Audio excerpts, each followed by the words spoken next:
Hi Eric, this is Keaton Everett from ABC going over your pitching video from the spring break camp. We're going to go through and look at a few things, talk about mechanics, talk about what you're doing, and just get yourself in a spot that, hopefully will make you a more consistent pitcher, gain some velocity, and most important, keep yourself healthy. So anyways, we'll just kind of go through step by step and just kind of talk about it. So right off the bat, make sure that your foot's off the actual rubber part. Alright, we don't want to be on the plastic.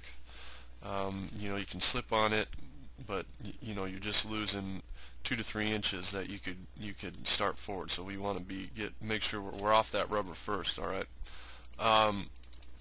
Another thing too, with the hands up high, part of getting consistent with what you're doing over the rubber is to limit unnecessary movement. So you're going to see your hand drop anyways down here.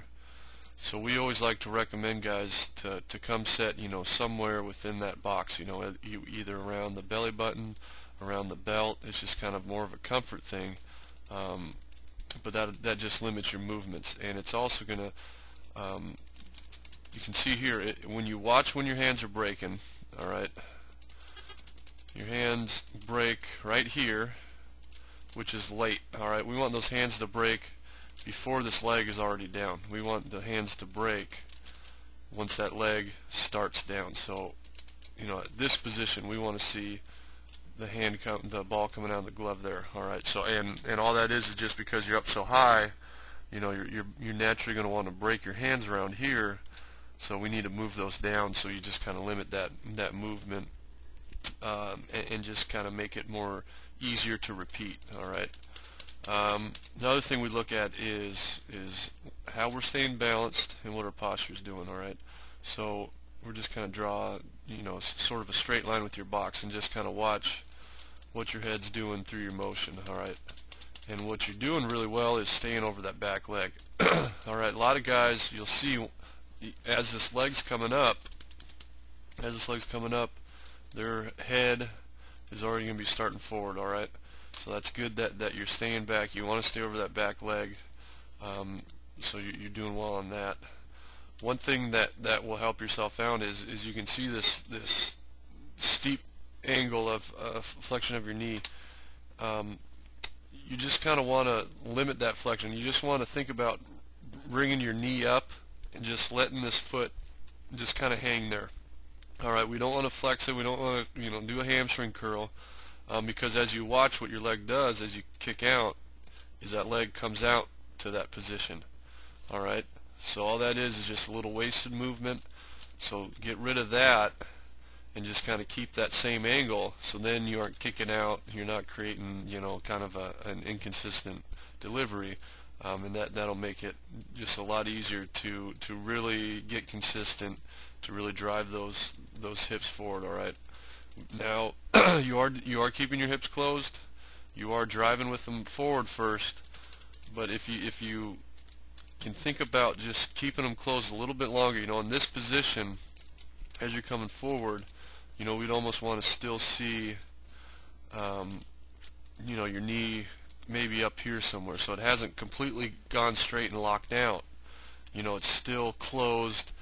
So just think about getting your hips going quicker down the mound. Alright, once that leg gets up, once you break their hands, boom, those hips are driving down the mound. Alright, and that'll get you create more velocities and just more torque for you. Alright, another thing that will help you out is you are breaking your hands late, which as you watch this glove, you're going to see swings out and just it does like a circle, and then you can see it will finish behind your back. Alright, so breaking your hands a little bit earlier is going to help limit this, your glove being late. At this position we want to see that glove kind of trailing a little bit farther out, closer to that foot, and to have a little bit of bend in that elbow. Again, like the knee lift, we want to think of lifting our elbows up and not our glove. Alright, and once this glove gets out here to this foot strike, it locks in place, and then you rotate your chest to your glove, so then your elbow's going to rotate down, and that glove's just going to stay out there as you get your body out there. All right. So that's just something that will help breaking your hands later, and just to be more aware of using that elbow. We usually don't like to see any kind of joints locked out. All right. So now at foot strike, all right, let's go back and see right when that front foot hits the ground. All right, so we're right here. Okay, so we're looking at foot strike at this position. So this is your foot strike. Part of your hips being slow, you can see that you probably got another foot length or so to get out there. Let those legs get out there. Let that body get out there. Don't cut yourself off on that front side. This position here, you aren't getting on top of the ball, so you can watch your hand on the ball here, and you just kind of roll back on the ball, and what this does is this creates big stress on that elbow and that shoulder. All right, because your hand's already open right here, and that's stressing it there as you're coming through. And what we'd like to see more so is, instead of at